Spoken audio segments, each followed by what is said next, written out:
मेरा कॉन्सेप्ट ना काफ़ी चेंज हो गया है। मैं ना ज़्यादा फ़ोन से कनेक्टेड ना होके रियल लाइफ़ के अकॉर्डिंग चल रही हूँ। थोड़ा इस चीज़ पे ध्यान दीजिएगा। ह्यूमन जो रिसोर्स अकाउंटिंग की अगर मैं बात करूँ, बहुत इम्पोर्टेंट है मेरे अकॉर्डिंगली। एक ऐसा सिस्टम है जिसमें हम आइडेंटिफ़ाई करते हैं, मेज़र करते हैं, रिपोर्ट करते हैं कॉस्ट को और वैल्यू करते हैं रिसोर्सेज की स्टेक होल्डर्स को। अमेरिकन अकाउंटिंग एसोसिएशन 1973 बोलता है। जैसे कि मैंने देखा कि रियल लाइफ में financial assets, people, experience, skills, values, emotions are the assets to the family, workplace and the society. Repeat कर रही हूँ। In the real life there are financial assets like the people, their experience, skills, value, emotion, assets to the family, workplace and society. In my life example नहीं है, ये real life है कि जैसे पापा नहीं है, हर एक चीज़ चेंज होगी। इमोशनली तो होगी ना, पर रिस्पॉन्सिबिलिटीज़, रिलेशनशिप, रिश्ते, माइंड सेट, ये जो लॉस था ये अनरिकॉर्डेड कॉस्ट के अंडर मैंने लिख दिया। And shift in your human capital system.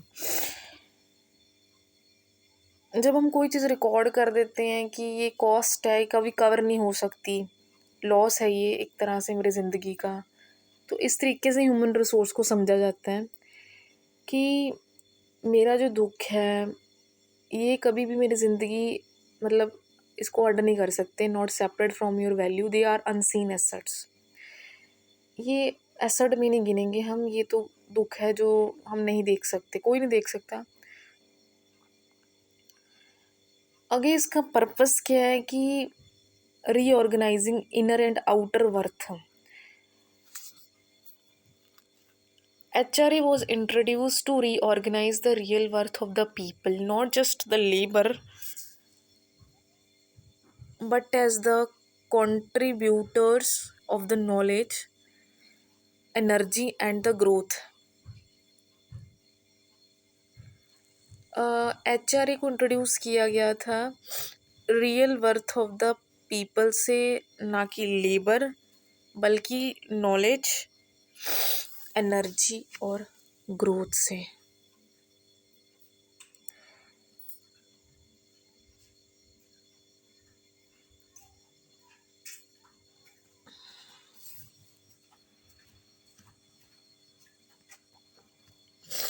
तो एग्ज़ाम्पल जैसे कि ऑर्गेनाइजेशन क्या करती हैं, जो भी हैं कंपनीज, उनको लोग ऐसे वो करते हैं कि ये तो टेम्परेरी कॉस्ट है, ना कि उनकी लॉन्ग टर्म कंट्रीब्यूशन देखा जाता है। तो HRA इसीलिए इंट्रोड्यूस किया गया कि हम लोगों की असली कीमत पहचानने, वर्थ पहचानने, ना कि उनकी सिर्फ लेबर, ऊपर से वो क्या कंट्रीब्यूट करते हैं, ये बहुत इम्पोर्टेंट है। भगवान जी क्या कर रहे हैं, सबको इस तरीके से देख रहे हैं, नॉन जजमेंटल एवेल्यूएशन से, ना कि लुक से, ना कि इमोशन से, ना कि मूड से, बट रियल कार्मिक रोल एंड कैपेबिलिटी, कर्म से देखते हैं भगवान जी। उसी तरीके से ही HRA भी मुझे लगता है यही तरीके से देखते हैं। You can apply the same, do not under value yourself because okay. Models की एक बारी आ जाती हूँ मॉडल्स की तरफ। तो हिस्टोरिकल कॉस्ट मॉडल मतलब क्या है कि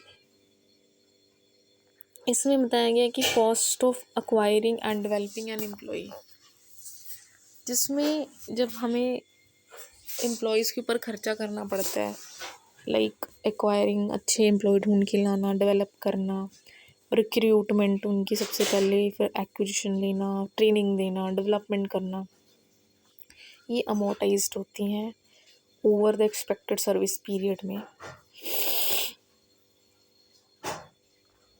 जैसे कि हम एग्ज़ाम्पल, एम्प्लॉय कोई काम कर रहा है लॉन्ग टर्म तक, तो उसके लिए जो ग्रोथ है, मैं एक एम्प्लॉय हूँ, मेरी जो स्पिरिचुअल ग्रोथ है, मेरी स्ट्रगल, मेरी इन्वेस्टमेंट्स हैं, मैंने टाइम दिया अपने इमोशंस पे, लोगों पे, फैमिली पे, मेरी ये बैलेंस शीट है।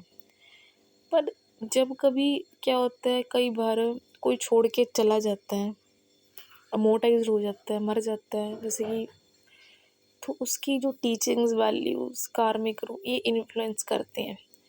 तो इसी तरीके से unamortized cost, unresolved emotions which now processing through awareness and unamortized cost जो कभी कवर नहीं होती, जो कभी संभलती नहीं है, इसी तरीके से हमारे इमोशंस भी होते हैं। That is equal to limitations of the model does not capture emotional value, motivation or true potential, hard to estimate how long in job।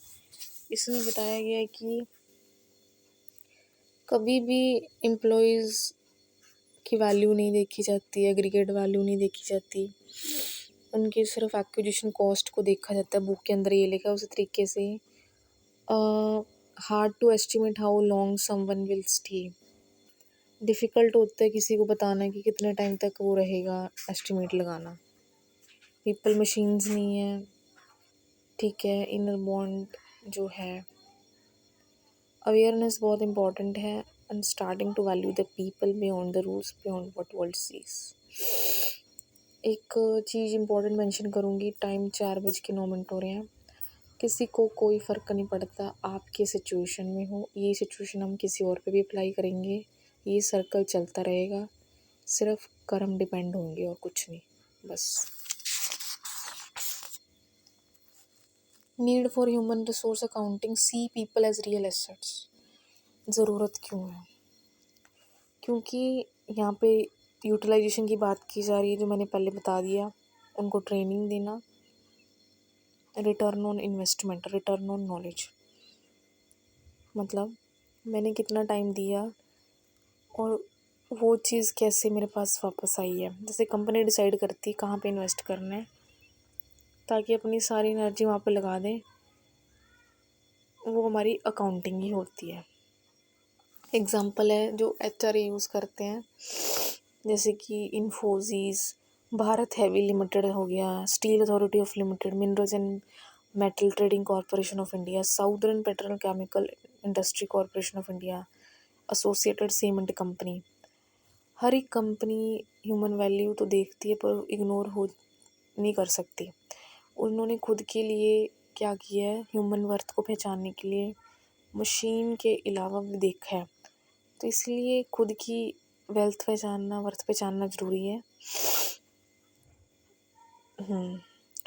तो सारे लोग खर्चे नहीं हो सकते, वो इन्वेस्टमेंट्स हैं, ह्यूमन्स इन्वेस्टमेंट्स हैं, ठीक है। ये हो चुका है।